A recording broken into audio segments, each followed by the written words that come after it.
Hello अस्सलाम वालेकुम। फिर से खुशामदीद कहते हैं आप सबको। साल 2110 का वक्त, जहां इंसानों ने टेक्नोलॉजी में बहुत ज़्यादा तरक्की कर ली है। ड्रोन्स, प्लेन्स और हथियारों के साथ साथ नए स्पेस शिप्स भी बना लिए हैं ताकि इंसान स्पेस में जा सके। और अब एस्ट्रोनॉट्स के बहुत सारे ग्रुप स्पेस में रिसर्च के लिए जा रहे हैं। मगर वो लोग ये बात नहीं जानते थे कि वहाँ के प्लैनेट्स फिजिक्स के लिहाज से इस दुनिया से बहुत ही ज्यादा अलग हैं। और हमारी ये कहानी भी ऐसे ही किसी एक अजीब प्लैनेट की है जहाँ पर एस्ट्रोनॉट्स का एक ग्रुप गया है। मगर वो ये बात नहीं जानते थे कि वहाँ पर वक्त का दुरानिया उल्टा चलता है, यानी कि स्पेस का एक ऐसा टाइम लूप जहाँ से वो चाहकर भी वापस नहीं लौट सकते। तो चलिए शुरू करते हैं। कहानी का स्टार्ट एक डिटेक्टिव कोल फ्रीमैन से होता है, जो अपनी स्पेसशिप से एक प्लेनेट पर जाता है, क्योंकि कई महीने पहले 4 एस्ट्रोनॉट्स का ग्रुप यहाँ पर रिसर्च के लिए आया था। मगर जब से वो लोग इस प्लेनेट पर आए, किसी से भी उनका कांटेक्ट नहीं हो पाया था और ना ही उनमें से कोई वापस लौटा। और अब कोल उनको ढूंढते हुए यहाँ पर आ गया है। वो 4 एस्ट्रोनॉट्स की फाइल देख रहा होता है, जिनमें से एक स्पेसशिप के कैप्टन रॉबर्ट,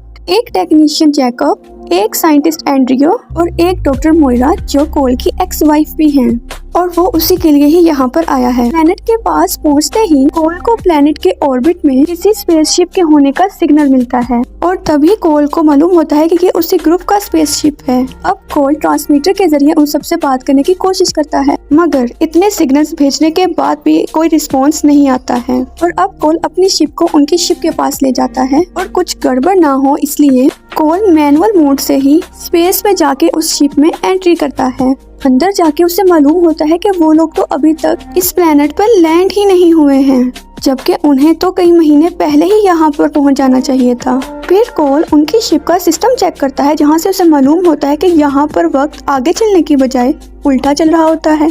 कोल जल्दी से उन चारों को उठाता है और उनसे पूछता है कि वो इतने वक्त से यहाँ पर क्या कर रहे हैं, और वो इन चारों को ढूंढता हुआ ही यहाँ पर आया है। तो कैप्टन कहता है कि उनके सिस्टम के हिसाब से वो लोग तो उसी वक्त में ही हैं। मगर कोल उन्हें बताता है कि यही तो अजीब बात है कि इस स्पेसशिप का टाइम पता नहीं किस वजह से दुनिया के वक्त से कई घंटे पीछे हो गया है। अभी वो ये सब सोच ही रहे होते हैं, तभी कोई चीज उनकी शिप से बहुत बुरी तरह टकराती है। तभी वो लोग भाग के देखने के लिए जाते हैं। तभी वो लोग हैरान रह जाते हैं कि उनके सामने बिल्कुल उन्हीं के जैसा शिप मौजूद है जो उनसे टकराया था। लेकिन सब लोग हैरान थे कि ऐसा कैसे हो सकता है, क्योंकि एट्रोपा नाम का सिर्फ एक ही शिप बना था और इस स्पेसशिप का नाम भी कैप्टन ने खुद रखा था। तभी उन लोगों को मालूम होता है कि इस टक्कर की वजह से उनकी शिप को काफी नुकसान पहुंचा है, जिसकी वजह से वो लोग अब आगे नहीं बढ़ पाएंगे।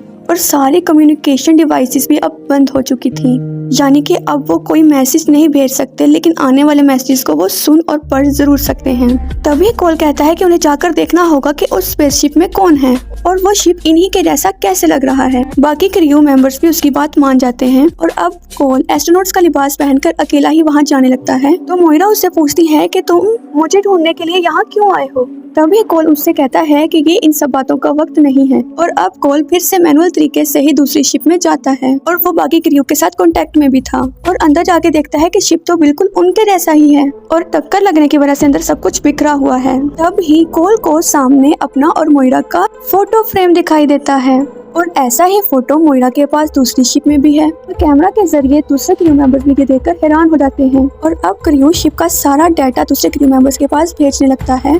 तभी कोल को अपने पास एक बॉडी तैरती हुई नजर आती है। कोल उसके पास जाता है और देखता है कि ये बॉडी तो जैकब की है, लेकिन एक जैकब तो ऑलरेडी दूसरी स्पेसशिप में मौजूद है। तभी सब उसे बताते हैं कि ये स्पेसशिप जल्द ही फटने वाला है और कोल को जल्दी से वहाँ से निकलना होगा, वरना वो भी मारा जाएगा।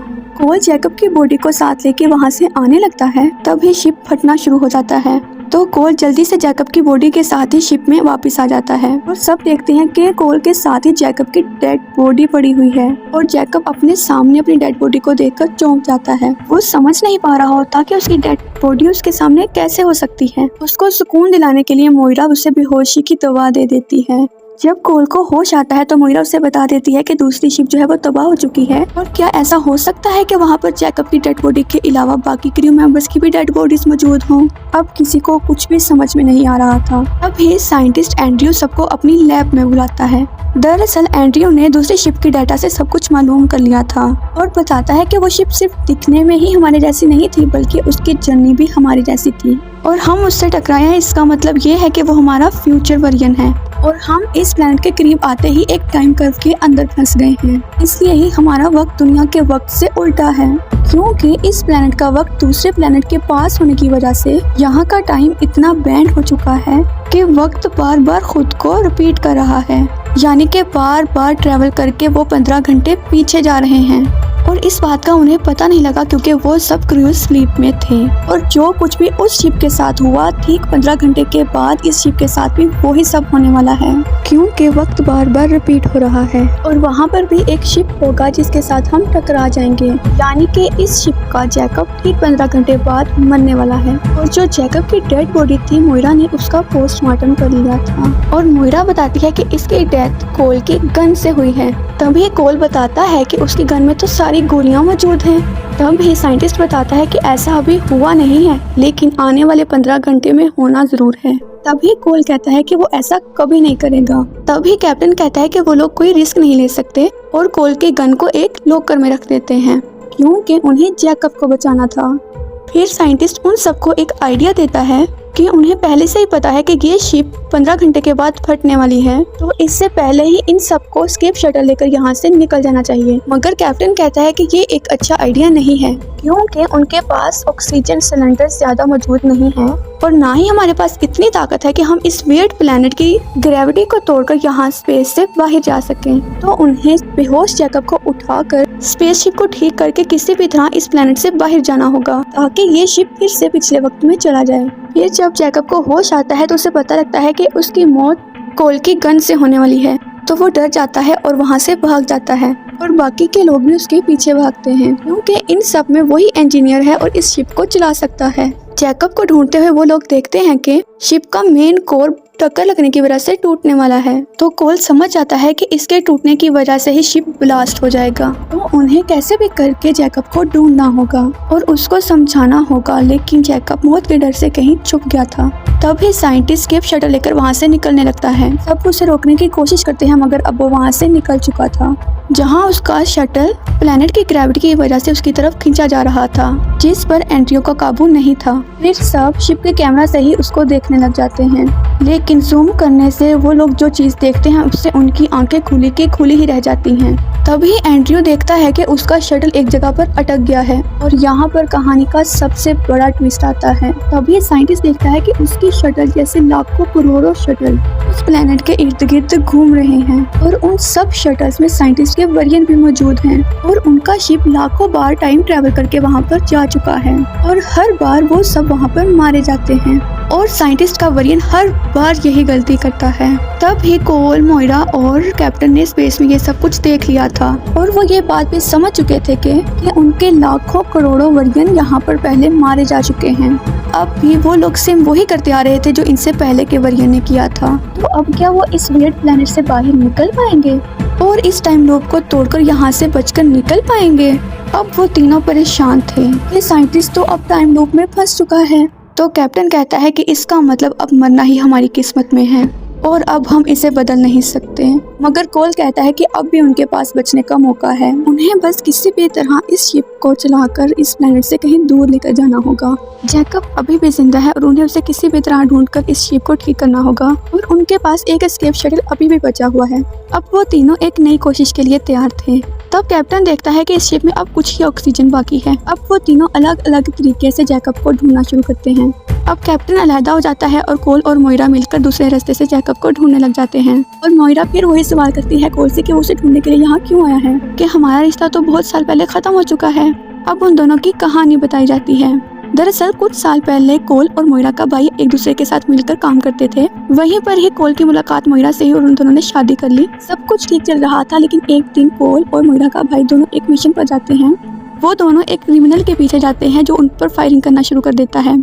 मोइरा का भाई कहता है कि हमें बाहर रुककर इंतजार करना चाहिए जब तक कि वो बैकअप आर्मी को बुलाकर नहीं ले आता, लेकिन कोल काफी बेपरवाही से काम लेता है और कहता है कि मुझे किसी बैकअप आर्मी की जरूरत नहीं। फिर मोइरा के भाई को उसकी बात माननी पड़ती है और वो दोनों अंदर चले जाते हैं और उसी दौरान ही वो क्रिमिनल मोइरा के भाई को गोली मारकर कत्ल कर देता है और फिर कोल भी उस क्रिमिनल को गोली मार देता है। और ये सब कुछ एक ड्रोन में रिकॉर्ड हो जाता है कि कैसे उसने एक सरेंडर किए हुए आदमी को जान से मार दिया। और फिर कोल को जॉब से भी निकाल दिया जाता है और जब मोइरा कोल से मिलने के लिए आती है तो कोल उसको सब कुछ बता देता है कि उसके भाई की मौत उसकी वजह से हुई है। उसके बाद वो दोनों अलहदा हो गए और कोल हमेशा उसके भाई की डेथ का जिम्मेदार खुद को कहता रहा।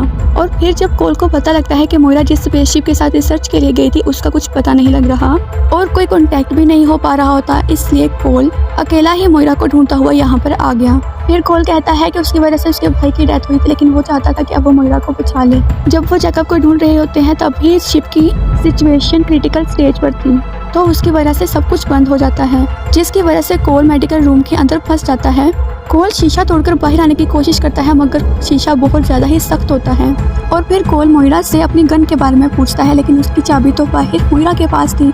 और कोल फिर हाथों से उस अलमारी को तोड़ने लग जाता है। और वहीं दूसरी तरफ जैकब कैप्टन की गर्दन पर चाकू रख के कहता है कि उसे किसी भी तरह यहाँ से निकलना होगा। और अब वो यहाँ स्केप शटल के जरिए बाहर निकलने वाला है, क्योंकि वो जानता है कि अगर वो यहाँ पर रहा तो कोल की गोली से मारा जाएगा। तो कैप्टन उसे समझाता है कि ऐसा ज़रूरी नहीं है कि जो पहले हुआ हो वो दोबारा से फिर होगा, बल्कि उन्हें तो जैकब की ज़रूरत है ताकि वो शिप को स्टार्ट करके यहाँ से निकल सकें। मगर जैकब कहता है कि अब वो सिर्फ खुद को बचाना चाहता है और कैप्टन से सिक्योरिटी कार्ड ले लेता है। उस कार्ड की मदद से ही वो शटल स्केप लेकर भाग सकता है। तब ही कैप्टन ये सारी बात मोइरा को बताता है और मोइरा उसके पीछे भागती है। और कोल अभी भी अलमारी खोलने की कोशिश कर रहा होता है ताकि वो गन की मदद से शीशा तोड़कर बाहर निकल सके। तभी मोइरा जैकब को पकड़ लेती है और उसे समझाती है कि अगर वो यहाँ से चला गया तो वो सबके सब मारे जाएंगे। तभी डरा हुआ जैकब कहता है कि वो सिर्फ खुद को बचाना चाहता है।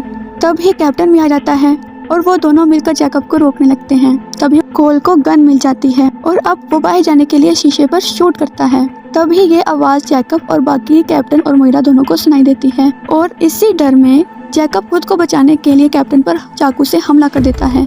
अब जैकब सोचता है कि उससे कितनी बड़ी गलती हो गई, क्योंकि वहीं पर ही कैप्टन की डेथ हो जाती है।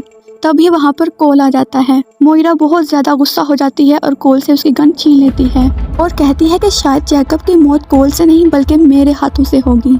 मोइरा कैप्टन की डेथ से बहुत ज्यादा उदास होती है और वो जैसे ही जैकब को गोली मारने लगती है तो कोल उसी वक्त चिल्लाकर उसे रोकता है और कहता है कि उसे ये लूप किसी भी तरह तोड़ना होगा, क्योंकि पिछले हर ट्रैवल में जैकब उनके हाथों से मारा जाता है। लेकिन इस बार उन्हें जैकब को किसी भी तरह बचाना होगा, क्योंकि वो ही सिर्फ शिप को ठीक कर सकता है और यही आखिरी मौका है इस टाइम लूप को बदलने का।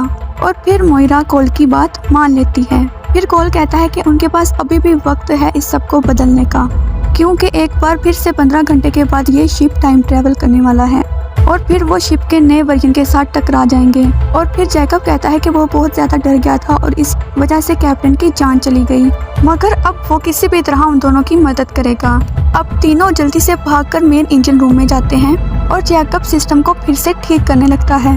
फिर कोल कहता है कि उनके सामने अभी भी एक प्रॉब्लम है और वो प्रॉब्लम ये है कि वो इस लूप को तोड़ेंगे कैसे, क्योंकि उसका वर्जन थोड़ी ही देर में फिर से यहाँ पर आने वाला है और अगर वो यहाँ से निकल गए तो एक जैसे 2 वर्जन हो जाएंगे और ये एक पैराडॉक्स होगा।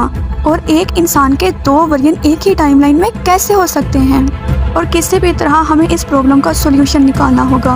और फिर जैकब उन्हें आकर कहता है कि हम इस शिप को यहाँ से नहीं लेकर जा सकते, क्योंकि टक्कर लगने की वजह से शिप की पावर बहुत ज्यादा ही कम हो चुकी है और इस शिप को दोबारा से ऑपरेट करना होगा।